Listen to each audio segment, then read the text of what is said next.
बहुत साल पहले की बात है। एक आलसी लेकिन भोला भाला युवक था आनंद।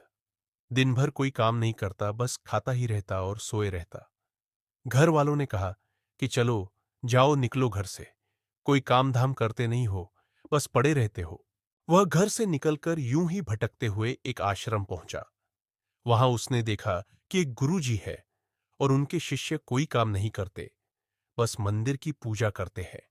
उसने मन में सोचा कि यह बढ़िया है, कोई काम धाम नहीं, बस पूजा ही तो करना है। गुरुजी के पास जाकर पूछा, क्या मैं यहां रह सकता हूं?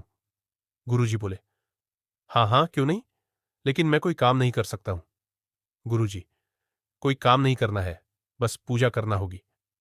आनंद, ठीक है, वह तो मैं कर लूंगा। अब आनंद महाराज के आश्रम में रहने लगा।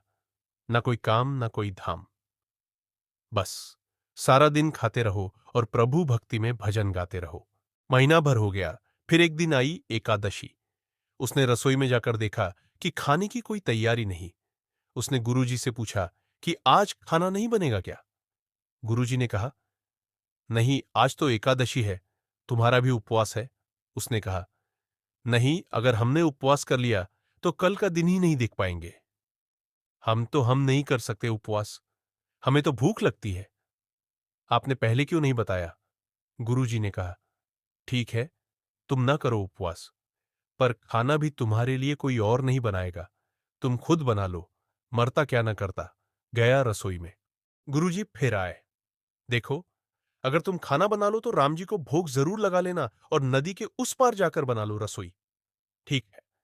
लकड़ी, आटा, तेल, घी, सब्जी लेकर आनंद महाराज चले गए। जैसे तैसे खाना भी बनाया। खाने लगा तो याद आया कि गुरुजी ने कहा था कि राम जी को भोग लगाना हेलगा भजन गाने।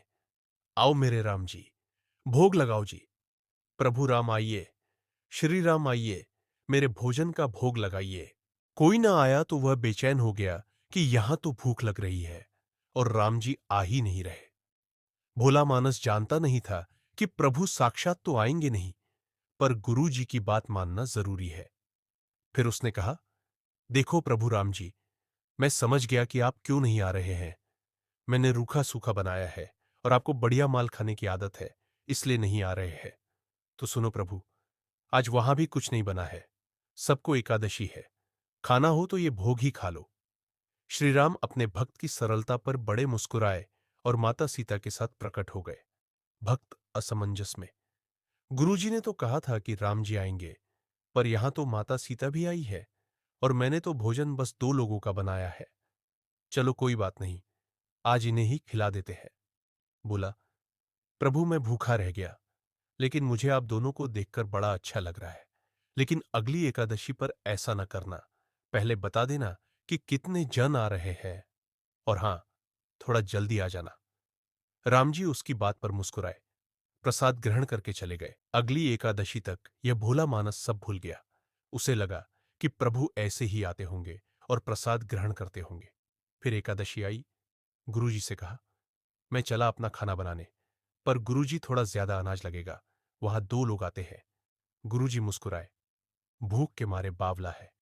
ठीक है, ले जा और अनाज ले जा। अब की बार उसने 3 लोगों का खाना बनाया। फिर गुहार लगाई, प्रभु राम आइए, सीताराम आइए, मेरे भोजन का भोग लगाइए। प्रभु की महिमा भी निराली है। भक्त के साथ कौतुक करने में उन्हें भी बड़ा मजा आता है। इस बार वे अपने भाई लक्ष्मण, भरत, शत्रुघ्न और हनुमान जी को लेकर आ गए। भक्त को चक्कर आ गए। यह क्या हुआ? एक का भोजन बनाया तो 2 आए, आज 2 का खाना ज्यादा बनाया तो पूरा खानदान आ गया। लगता है आज भी भूखा ही रहना पड़ेगा। सबको भोजन लगाया और बैठे बैठे देखता रहा। अनजाने ही उसकी भी एकादशी हो गई। फिर अगली एकादशी आने से पहले गुरुजी से कहा, गुरुजी, ये आपके प्रभु राम जी अकेले क्यों नहीं आते? हर बार कितने सारे लोग ले आते हैं, इस बार अनाज ज्यादा देना। गुरुजी को लगा, कहीं यह अनाज बेचता तो नहीं है, देखना पड़ेगा जाकर। भंडार में कहा, इसे जितना अनाज चाहिए दे दो और छुपकर उसे देखने चल पड़े। इस बार आनंद ने सोचा, खाना पहले नहीं बनाऊंगा, पता नहीं कितने लोग आ जाए, पहले बुला लेता हूं फिर बनाता हूं। फिर टैर लगाई, प्रभु राम आइए, श्री राम आइए, मेरे भोजन का भोग लगाइए। सारा राम दरबार मौजूद।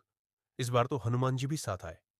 लेकिन यह क्या, प्रसाद तो तैयार ही नहीं है। भक्त ठहरा भोला भाला, बोला, प्रभु, इस बार मैंने खाना नहीं बनाया। प्रभु ने पूछा, क्यों? बोला, मुझे मिलेगा तो है नहीं, फिर क्या फायदा बनाने का। आप ही बना लो और खुद ही खा लो। राम जी मुस्कुराए। सीता माता भी गदगद हो गई उसके मासूम जवाब से। लक्ष्मण जी बोले, क्या करे प्रभु? प्रभु बोले, भक्त की इच्छा है, पूरी तो करनी ही पड़ेगी। चलो, लग जाओ काम से। लक्ष्मण जी ने लकड़ी उठाई। माता सीता आटा सानने लगी। भक्त एक तरफ बैठकर देखता रहा। माता सीता रसोई बना रही थी तो कई ऋषि मुनि व यक्ष गंधर्व प्रसाद लेने आने लगे। इधर गुरुजी ने देखा कि खाना तो बना नहीं, भक्त एक कोने में बैठा है। पूछा, बेटा क्या बात है, खाना क्यों नहीं बनाया? बोला, अच्छा किया गुरुजी आप आ गए, देखिए कितने लोग आते हैं प्रभु के साथ। गुरुजी बोले, मुझे तो कुछ नहीं दिख रहा तुम्हारे और अनाज के सिवा। भक्त ने माथा पकड़ लिया। एक तो इतनी मेहनत करवाते हैं प्रभु, भूखा भी रखते हैं, और ऊपर से गुरुजी को दिख भी नहीं रहे। यह और बड़ी मुसीबत है। प्रभु से कहा, आप गुरुजी को क्यों नहीं दिख रहे हैं? प्रभु बोले, मैं उन्हें नहीं दिख सकता। बोला, क्यों? वे तो बड़े पंडित हैं, ज्ञानी हैं, विद्वान हैं, उन्हें तो बहुत कुछ आता है, उनको क्यों नहीं दिखते आप? प्रभु बोले, माना कि उनको सब आता है, पर वे सरल नहीं है तुम्हारी तरह, इसलिए उनको नहीं दिख सकता। आनंद ने गुरुजी से कहा, गुरुजी प्रभु कह रहे हैं कि आप सरल नहीं है, इसलिए आपको नहीं दिखेंगे।